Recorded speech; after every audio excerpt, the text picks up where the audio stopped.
नमस्कार। 35 वर्षीय युवक हैं।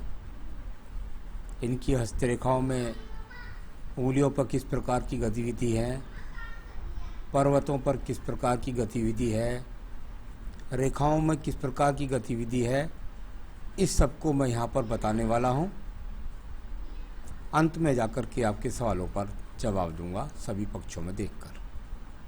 सबसे पहले ज्ञान की उंगली के बारे में बात कर लेता हूँ, कनिष्ठा उंगली के बारे में। कनिष्ठा उंगली जब सूर्य की उंगली के प्रथम पर्व तक नहीं पहुँचती, व्यक्ति के जीवन में सब कुछ आसानी से नहीं मिलता। यानी ऐसे व्यक्तियों में और लोगों की अपेक्षा ज़्यादा संघर्ष करने के बाद में व्यक्तियों को सफलता प्राप्त होती है। प्रथम पर्व मानसिक पूरी तरीके से मजबूत है। सेकंड पर्व भाषा शैली का कोई ज़्यादा खराब नहीं है, अपने आप में सही है आपकी भाषा शैली। और थर्ड पर्वत पर रेखाएं कुछ ज़्यादा लग रही है माइनस की, यानी कुल मिलाकर स्थिर रूप से धन की प्राप्ति सही प्रकार से नहीं हो पा रही है।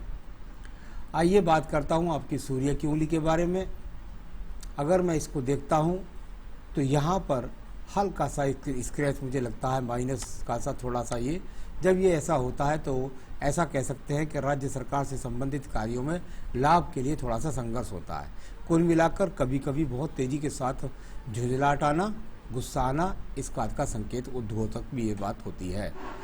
यहाँ सेकंड पर्व अगर देखता हूँ तो राज्य सरकार से संबंधित कार्यों के लाभ के लिए जाना जाता है, उस पर भी यहाँ माइनस रेखा लगी हुई हैं। यानी अभी राज्य सरकार से कम 6 महीने तक लाभ मिलने के संकेत नहीं है। बहुत खराब रेखा नहीं है, मिल सकता है लाभ, 5-6 महीने नहीं मिलने वाला है।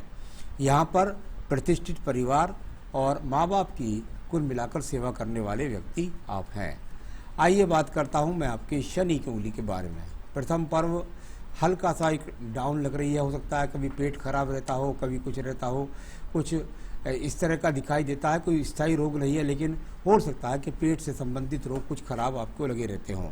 साथ ही साथ सेकंड पर्वत पर ये माइनस रेखाएं लग जाए, ये बहुत ज़्यादा दिन तक नहीं रहती है, बहुत हल्की हल्की माइनस रेखा है। जब तक इस प्रकार की रेखाएं लगी रहती हैं तो धन के अच्छे आगमन नहीं होते हैं। तो वो ये डॉटेड माइनस रेखाएं आपके जीवन में धन के आगमनों पर ग्रहण लगाने वाली रेखा है। अभी परिवार से संबंधित सुख सहयोग भी आप सही तरीके से नहीं कर पा रहे हैं। आइए बात करता हूँ मैं आपकी यहाँ पर उंगली, और वो है आपकी बृहस्पति की उंगली। बृहस्पति की उंगली और सूर्य की उंगली यदि व्यक्ति के जीवन में बराबर हो, अगर सूर्य की उंगली लंबी है तब तो फायदेमंद है, लेकिन यदि दोनों उंगलियां ये बराबर हो जाती हैं तो व्यक्ति के जीवन के अंदर संघर्ष को काफ़ी समय तक ले जाती है। यानी एक स्थिति में व्यक्ति को काफ़ी समय तक रहना पड़ता है, एक समान स्थिति में। अभी अगर सूर्य की उंगली लंबी है तो व्यक्ति निश्चित रूप से आज के स्थान से और तरक्की प्राप्त करेगा। सेकंड पर्वत पर यह माइनस रेखा बृहस्पति पर लगी हुई है। कुंडली मिलान करके विवाह करें, वरना पत्नी के साथ में झगड़े झंझट कोर्ट कचहरी का सामना हो सकता है। यहाँ पर तीसरा पर्व आपका संतान सुख के लिए जाना जाता है, वो यहाँ पर ठीक ठाक है, उसमें कोई परेशानी नहीं है। आइए बात करता हूँ बुध पर्व के बारे में। बुध के पर्व पर अभी कोई स्थायी रेखा मजबूती के साथ नहीं बनी। ये छिटक्कर रेखाएं बस इतनी कर दी है, गए व्यक्ति थोड़ा दिन काम किया, कुछ थोड़ा बहुत आमदनी कर ली, बस कुल मिलाकर धन यहाँ पर एक तरह से नगण्य स्थिति में ही दिखाई पड़ता है। तो ये थोड़ा सा यहाँ से डाउन हो जाती है रेखा, तो कुंडली मिलान करके विवाह कीजिएगा। बाह्य बात करता हूँ मैं आपकी सूर्य के उंगली पर्वत के बारे में। सूर्य पर्वत पर एक सबसे पहले बात कहना चाहूँगा कि ये बुद्ध धन से बुद्धि के द्वारा ऊंचाई को प्राप्त करना, यश को प्राप्त करना, यानी बुद्ध से निकलकर रेखाएं जब सूर्य की तरफ जाएं, ये रेखा यहाँ पर सीधी चली गई ट्रायंगल बनकर, यानी आपके जीवन के अंतर्गत निश्चित रूप से ये अच्छी रेखा है जो राज्य सरकार से नौकरी के लिए जानी जाती है।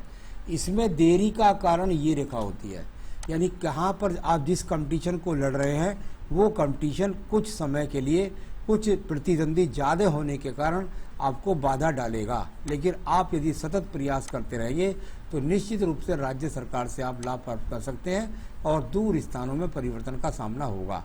तो ये इस तरीके से यहाँ पर रेखा है। तो थोड़ा बाधा लगेगी, थोड़ा देर लगेगी, लेकिन राज्य सरकार का संकेत दिखाई देता है। आइए बात करता हूँ शनि पर्व के बारे में।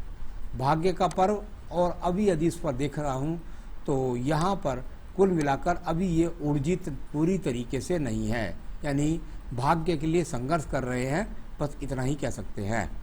आइए बात करते हैं इसके बाद में आपके यहाँ पर बृहस्पति पर्व के बारे में। तो बृहस्पति का पर्व और उस पर चतुर्भुज जैसी स्थितियाँ, यानी पैतृक संपत्ति का मकान मिलना, पैतृक संपत्ति मिलना, साथ ही साथ अपने जीवन में जो बृहस्पति से संबंधित फल होते हैं उनमें बढ़ोतरी करते हैं ये चतुर्भुज। यानी कुल मिलाकर आपके जीवन के अंदर धन भी मिलेगा, पत्नी भी मिलेगी, संतान सुख सहयोग भी मिलेगा। अब बात करता हूँ मैं आपकी हृदय रेखा के बारे में। हृदय रेखा, और यदि आप देखेंगे तो बिल्कुल थोड़ा सा लहरदार होकर के चलती है। ये बुद्धि रेखा, ये हृदय रेखा जब इस प्रकार से लहरदार हो जाती है तो व्यक्ति के जीवन मन के अंदर कुछ ऐसे समझे कि भाई मन जो है वो खुश नहीं रहता, उतार चढ़ाव चलते रहते हैं। इस तरह से कभी कभी ऐसा व्यक्ति खामखा के बिना मन में भय भी बैठा लेता है। तो उस तरह की यहाँ हृदय रेखा है, उससे आपको निश्चिंत रूप से रहना चाहिए। कोई ज़्यादा इसके लिए ज़्यादा परेशान होने की आवश्यकता नहीं है। निम्न मंगल पर्व कर्म रूपी रेखाओं के लिए जाना जाता है, और कर्म रूपी पर्वत पर अगर देखता हूँ तो रेखाओं की गतिविधि बिल्कुल भी नहीं है। यानी आप जो मेहनत कर रहे हैं ये मेहनत पूरी नहीं है, आपको मेहनत और करनी पड़ेगी, तब जाकर आपके जीवन में आपको कुछ प्राप्ति होगी। अभी ये रेखाएं जहाँ जहाँ काटती हैं वहाँ वहाँ जीवन के अंदर संघर्ष पैदा करती है। अब बात करते हैं हम आपकी यहाँ पर बुद्धि रेखा के बारे में। आप देखेंगे बुद्धि रेखा काफ़ी दूर से जाकर के चलती है आपकी। यदि आप इसको देखेंगे तो ये लगभग मैं कहूँगा आपको जाकर 35-36वें वर्ष से इसका उदय है। इससे पहले तो अगर देखें तो बिल्कुल इसमें यहाँ सूर्य पर्वत को देखना, यहाँ से दूसरी सोच के साथ चलना और फिर उसके साथ तरक्की प्राप्त करना, यानी कुल मिलाकर के बुद्धि रेखा यहाँ पर अपने आप में हृदय रेखा की तरह बैलेंस में नहीं है। आपको निर्णय करना होगा मजबूती के साथ कि मैं क्या करूं क्या न करूं, व्यापार करूं कि नौकरी करूं, या किस तरीके से डिसीजन लूं जिसके कारण मैं अपने जीवन में उन्नति तरक्की को प्राप्त कर सकूं। इस तरह की विचलित करने वाली बुद्धि रेखा बहुत भ्रमित रहती है।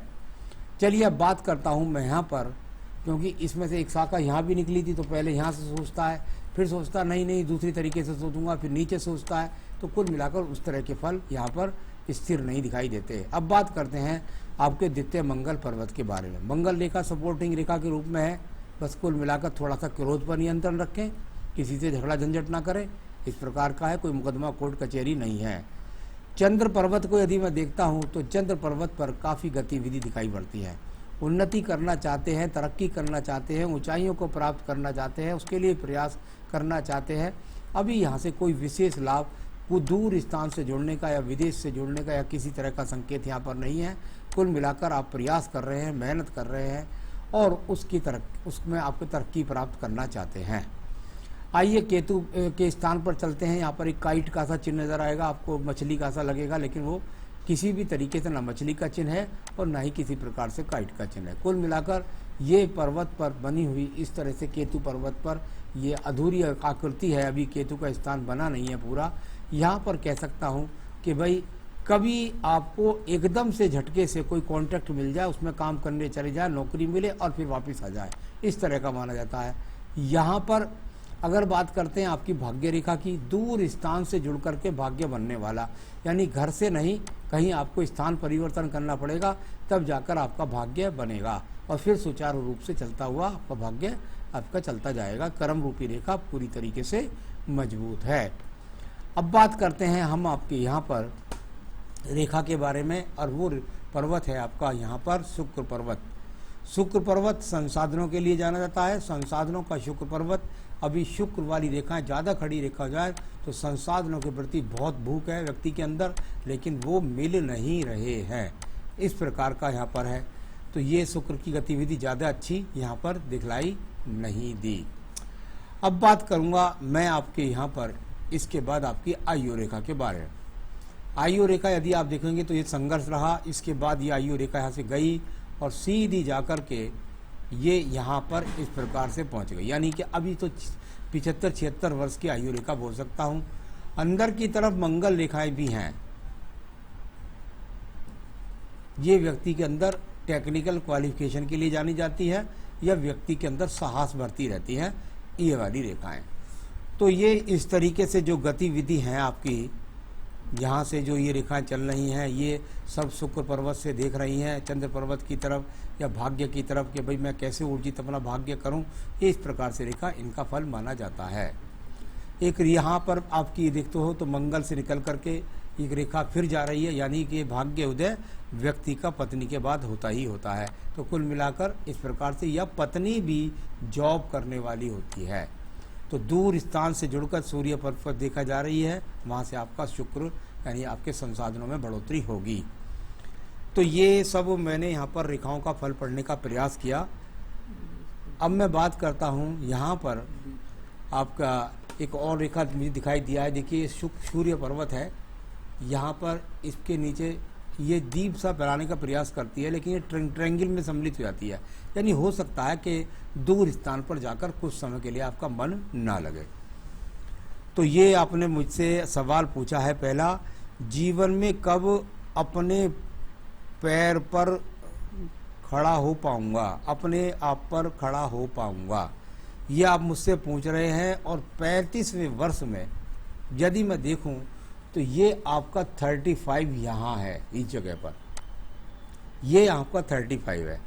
यहाँ से आप पैर पर खड़े होने को कहते हैं, यहाँ से जाकर ट्रायंगल सी अकल में बनने की प्रयास करती है, यानी कि इसको इतना ऊर्जित तो नहीं कह सकता क्योंकि अभी और पर्वत भी देखे हैं मैंने, लेकिन यहाँ पर वो रेखा है ये कि आप जब चाहें जॉब करने जा सकते हैं और आपको जॉब मिल भी सकती है। हो सकता है कि उसकी ऊंचाई अभी आपको ज़्यादा ऊंची ना मिले। साथ ही साथ भले ही आपकी उम्र 35 साल की हो गई है, मैं आज भी कहूँगा कि अगर आप स्थिरता के साथ अगर आप पूरा टारगेट चुनें तो आपको राज्य सरकार की जॉब मिल सकती है। ऐसे व्यक्तियों को कई बार मैंने कई साल तक संविदा जॉब मिलने के बाद में सरकारी नौकरी मिलते भी देखा है। तो आप प्रयास करें, नौकरी आपके लिए तैयार है। धन, मनी, पोजीशन, स्टेटस क्या रहेगा, कितना कमा पाऊंगा। अभी जहाँ तक इस बात को देखता हूँ तो बहुत अच्छे स्रोत तो नहीं है, लेकिन कुल मिलाकर इतना ज़रूर कमा पाएंगे जो अपने परिवार का पालन पोषण ठीक से कर पाएंगे, क्योंकि यहाँ 35 के बाद ही आपका भाग्य उदय हुआ है और यहीं से आप धीरे धीरे स्थितियों को मजबूत करते चले जाएंगे। तो कर्म क्षेत्र क्या रहेगा, कर्म क्षेत्र आपका मंगल का क्षेत्र ही है, जो आपने बीई किया है वही आपका क्षेत्र है। इलेक्ट्रॉनिक, क्योंकि सूर्य पर्वत पर ट्रायंगल भी है तो इलेक्ट्रॉनिक सूर्य का कारक होता है, वो भी ठीक है और दोनों मंगल भी ठीक है, तो यही कर्म क्षेत्र है आपका। तो इसी में आप काम कर सकते हैं। इसी से संबंधित आप चाहें तो बिजली की दुकान खोल लें, इलेक्ट्रिक की दुकान खोल लें, इलेक्ट्रॉनिक्स के सामान बेचने, कुछ भी है जैसे आजकल टेक्नोलॉजी में इलेक्ट्रॉनिक्स का काम है वो भी कर सकते हैं या जॉब भी कर सकते हैं, दोनों से बराबर लाभ आपको मिलेंगे। तो मैरिज लाइफ कैसी रहेगी, मैरिज लाइफ के लिए मैंने बताया था कि मैरिज लाइफ कुंडली मिलान करके विवाह करें। कुंडली मिलान आपके पास नहीं है, इसलिए आप चाहें तो आप अपनी पत्नी की जन्मपत्री किसी ऐसे विशेषज्ञों को दिखलाएं जो बता सके कि वो पत्नी आपके साथ मेल मिलाप सही रख पाएगी कि नहीं, तो उसके द्वारा भी पता लग जाता है उसके में भी कोई तलाक योग या ना हो, क्योंकि आपके में काफ़ी परेशानियों की स्थिति लगती है। तो बिल्कुल ज़रा ध्यान रख के कुंडली मिलान करके वैवाहिक जानकारी करके ही विवाह करें। संतान कितनी होंगी, ये लड़का लड़की ये पता लगता है, आपके हाथ से संतान दिखती है दो, लेकिन लड़का लड़की पत्नी के हाथ से पता लगती है। विदेश यात्रा है, क्या कौन से कंट्री अच्छी जाने के लिए, विदेश सेटलमेंट के लिए, ना अभी विदेश सेटलमेंट की रेखा है और ना ही विदेश जाने की अभी रेखा यहाँ पर दिखाई पड़ती है।